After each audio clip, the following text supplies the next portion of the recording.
Talvehooaeg on täies hoos. Veefishi kauplusse jõudis päris ägedat manti ja tegemist on Yasu toodanguga. Soome firma, ägedad kutid, ise katsetavad kõik landid ära, proovivad, kui midagi töötab hästi, läheb tootmisesse.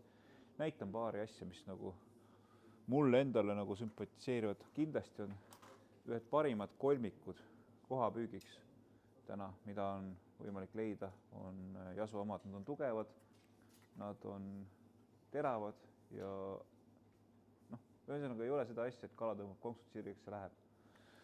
Mis veel on silikoni jaoks mõeldud sellised tsigipead talvelandi jaoks. Nad tegelikult panevad siis tsigi mängima jääl, nagu ta peab mängima. Samamoodi siuke koha ja ahvenapüügiks väga hea leid. Lähme edasi. Edasi tulevad juba siis nii-öelda Yasu ristlandid. Kui lähemalt vaadata, väga kvaliteetsed värv ja selles osas nagu paraja suurusega isegi Peipsil ahvenat püüda. Ma arvan, et igaüks, kes nagu ostab, ei kahetse seda.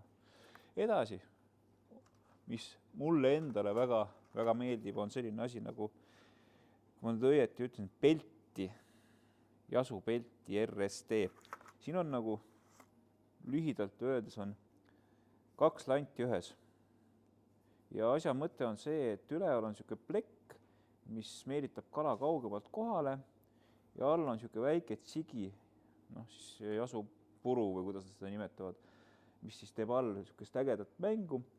Röövkala tuleb kohale liikumise peale, võtab ära. Ma olen ise püüdnud sellega eelmisel talvel Soomes ja vist korra sain ka Eestis Peipsile. Teised vennad istusid nagu kellad, sellega mina sain kala. Et ühesõnaga kogu võti on selles landis teinekord, kui siit võtta on.